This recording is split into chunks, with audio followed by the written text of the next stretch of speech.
Philippe Aubert-Côté, qui est biologiste, puis en même temps docteur en sciences biomédicales, options bioéthiques. Avec la spécialité sur les nanotechnologies, je pense.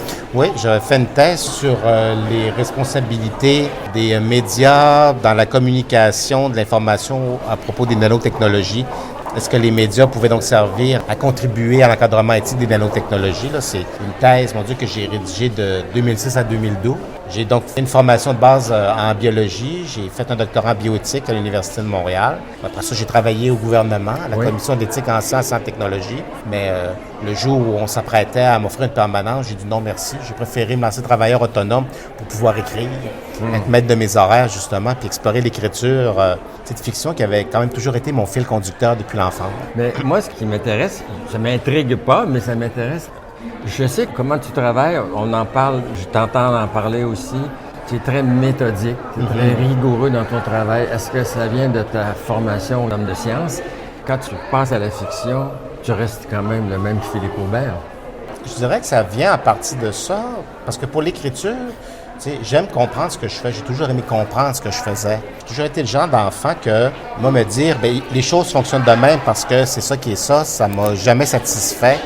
Moi, il me faut qu'on m'explique. Moi, être paternaliste avec moi, dire c'est pour ton bien de faire ça, je dis non, moi, il faut qu'on m'explique, il faut que je comprenne. J'ai toujours été comme ça et c'est sûr que c'est une attitude en science qui est essentielle parce qu'on veut comprendre les choses. Je dirais que pour l'écriture, oui, j'ai une approche de l'écriture très méthodique, très scientifique, dans le sens que je veux comprendre ce que je fais. Ça vient beaucoup aussi mon background artistique, que je dirais, parce que je viens d'une famille où mes deux parents sont musiciens. Ma mère est violoniste. Je savais pas. Mon père est tromboniste. Il a enseigné au secondaire longtemps. Ma mère enseignait à l'école de musique et solfège de Chicoutimi. Donc, j'ai grandi dans un milieu où, j'étais dans la musique. Je suis toujours intéressé aux arts. Et en musique, par exemple, je vois bien qu'on ne fait pas n'importe quoi. Il y a quand même de la théorie. Je le voyais par mes parents et autres. On cherche un compositeur ne fait pas n'importe quoi. Il va employer tel instrument de musique pour susciter telle émotion, telle structure harmonique pour faire tel effet. Il ne fait pas n'importe quoi. Et ça se reflète un peu même dans ma façon d'envisager l'écriture. Je disais souvent à mes étudiants, il n'y a pas d'art s'il n'y a pas de structure. Il faut inventer aussi la manière de faire, mais aussi l'épine dorsale. Exact. Moi, je te connais pour avoir une grande culture musicale, donc ça vient donc de ta famille. Oui. J'ai fait du violon quand j'étais petit. Puis, j'aimais pas ça. Puis, ma mère a eu la présence d'esprit de me demander « Philippe Aubert, est-ce que tu aimes ça faire du violon? » Puis, je lui ai dit non. Puis, elle dit « Parfait, on va arrêter ça. » Bon, parce elle avait raison. Elle avait raison. Ouais. Elle a dit « Parce que je vais pas commettre l'erreur que je vois beaucoup de parents d'élèves faire, qui forcent leurs enfants à faire de la musique. Les enfants n'aiment pas ça, puis finissent par détester la musique. » Donc, jouer de la musique, c'est donner du plaisir aux autres. Il faut que tu en aies. Sinon, il faut que tu en aies pour que ça se reflète. C'est comme un auteur. Je crois qu'il faut qu'il s'éclate dans ce qu'il écrit, sinon... Comment il peut transmettre quelque chose au lecteur? Ça va paraître, ça ne s'amuse pas. Dis-moi, la rigueur scientifique que tu possèdes, mais la liberté et la folie de la fiction, comment tu vis avec ça? Je vis très bien avec. Je me dis même des fois que l'écriture ou que l'art, ça peut être une façon de canaliser sa propre folie. Même donné, c'est avec, je pense que c'était à Simon Prêtre ou peut-être à Patrick Sénécal, que je disais que moi, j'avais toujours l'impression que dans ma tête, il y avait deux petits démons. Un, là, que c'était là, le fou qui créait n'importe quoi, là, qui allait dans tous les sens, là, que c'est une énergie forte. Puis il y a l'autre démon qui, lui, c'est lui qui le retient, qui le canalise. Il y en a un, c'est le fleuve qui déferle, l'autre, c'est les falaises qui canalisent le fleuve. T'sais. Et je ne sais pas lequel des deux est le plus effrayant, parce que je me dis, mon Dieu, il y en a un que c'est une énergie brute, là, qui est féroce, puis l'autre qui a aussi une très grande force pour pouvoir le contenir. Donc je ne sais pas lequel des deux me fait le plus peur, j'avoue. Mais je vois un peu mon écriture comme une façon de m'amuser, de laisser ces deux petits démons-là s'exprimer. Mais heureusement qu'il n'est pas devenu le savant fou qu'on voit dans les films. Tu peux canaliser ça dans la création. Ah, mais j'adore les savants fous. C'est eux qui mènent le bal. Ils ont du fun, ils s'amusent. Puis ils sont fous, puis on les aime. As-tu des références primordiales dans ton écriture, des références de lecture quand tu étais enfant ou adolescent ou adulte?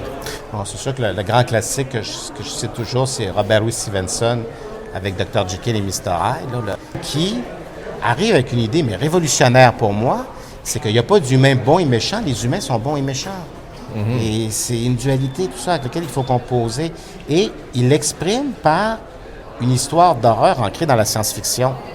Même si on ne pouvait peut-être pas parler de science-fiction à l'époque, là, parce que le Dr. Jekyll se fabrique une drogue, un moyen biochimique pour laisser ressortir ses mauvais instincts, tu sais. Donc, c'est du fantastique, mais quand même avec un argument de SF.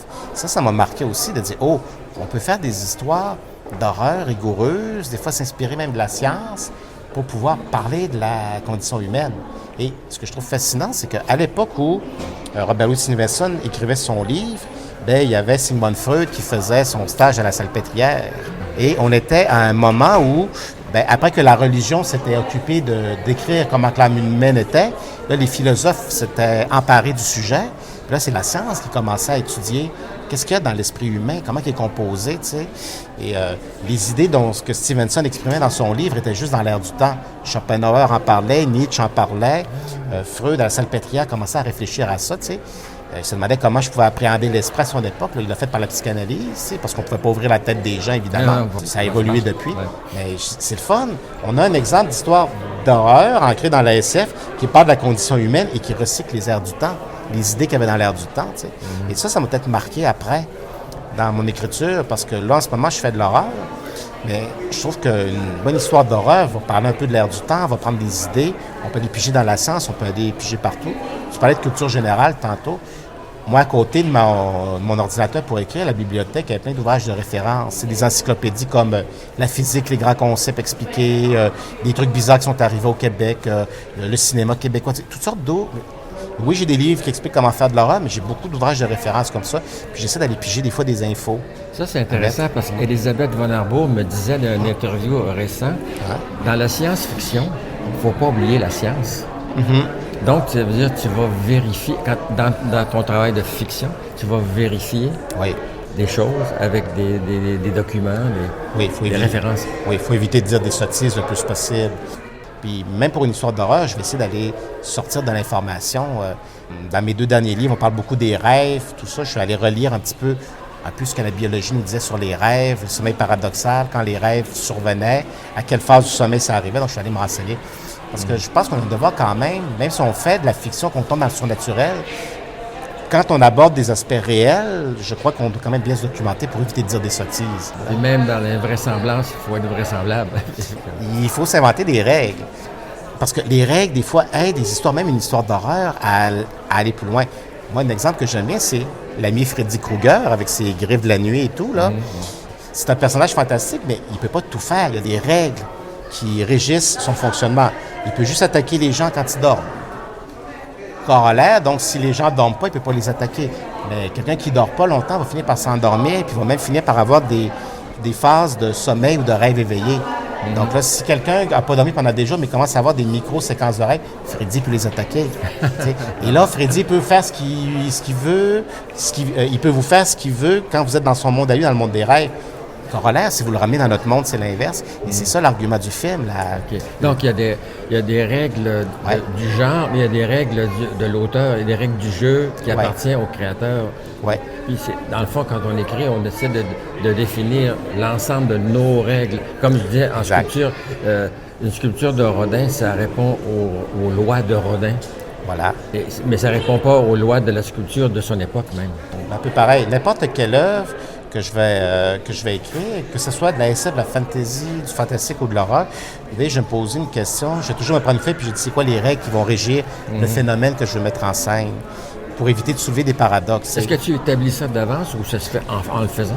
Assez d'avance. Assez d'avance, oui. Oui, pour que tout le reste en découle, puis pour éviter que je me peinture dans le coin. Okay. Le meilleur exemple, c'est quand on met de la magie en scène dans une histoire de fantasy. Si c'est trop facile, la magie, quand dans un claquement de doigts, on règle tout, il n'y a pas d'histoire. Non. C'est facile, on claque des doigts, on fait disparaître le méchant. C'est bien de dire, est-ce que la magie a des règles? Est-ce qu'il y a un prix? Par exemple, si le magicien, pour faire un sort, il est obligé de se couper une phalange à chaque fois, il va y penser à 2 fois avant de jeter un sort. Il a intérêt à avoir une bonne motivation. Parlant de règles, toi, tu travailles aussi comme réviseur linguistique. Oui. Donc, c'est comme on parlait il y a quelques jours, la science de l'écriture. Il y a des règles dans l'écriture. Est-ce que toi, c'est ton travail aussi de pas faire la police de la langue, mais en fait de rectifier, on dit. Puis c'est beaucoup plus souple. La révision, c'est un travail très exigeant, mais il faut être très créatif. Ça consiste pas juste à rajouter les S puis les E qui manquent dans un texte. Non, évidemment pas. Des fois, il faut rentrer dans le texte de la personne, comprendre ce qu'elle a voulu dire, puis reconstruire le texte pour que ce soit plus clair. Il faut qu'on aille jouer au niveau du contenu, il faut qu'on aille jouer au niveau de la syntaxe. Et des fois, il faut choisir les erreurs. Parce que nous, on a une réalité au Québec, c'est que comme le français est menacé, on a l'Office québécois de la langue française qui interdit beaucoup d'anglicismes et tout ça. Mais des fois, les anglicismes sont dans l'usage. L'usage fait la loi, non? Fait la loi. Puis des fois, on est comme pris entre l'autre élève qui dit « tel mot ne se dit pas », puis le client qui dit « mais c'est l'expression qu'on emploie dans mon milieu ». Comme selfie, là, égo-portrait, personne n'a pas le mot égo-portrait. Non. Même égo-portrait, moi je trouve que c'est moins élégant que selfie. Moins élégant. Ouais. Mais il n'y a plus personne qui s'occupe de la concordance des temps. Là. C'est comme une loi du passé, ça. Et puis en plus, surtout si on parle en québécois. En plus. On nous l'a mal enseigné à l'école aussi. Moi, c'est juste quand j'ai refait des cours pour devenir réviseur en linguistique qu'on nous a parlé de ça. On nous faisait apprendre par cœur les conjugaisons, les tableaux de verbes, tout ça, mais on nous expliquait pas à quoi ça servait. Ouais. On m'a jamais expliqué au primaire c'était quoi le subjonctif. Ouais. Subjonctif, subjectivité. J'aimerais que vous fassiez ça. T'sais. On ne dit pas que ça sert à exprimer le virtuel, le ressenti, le désir. Et c'est dommage parce que là, on perd toute la dimension virtuelle du français, le possible, l'hypothèse, l'imagination. Donc, on se prive de moyens de réflexion en faisant ça. Intéressant. On finit l'interview. Un homme de science qui a un pied dans l'aventure. Bon, oui. Ça me plaît beaucoup. Et qui s'amuse beaucoup. Il faut s'amuser. C'est ça l'important de l'écriture. Amusez-vous. Amusons-nous. Merci, Philippe Aubert. Merci, Richard. Ça fait plaisir.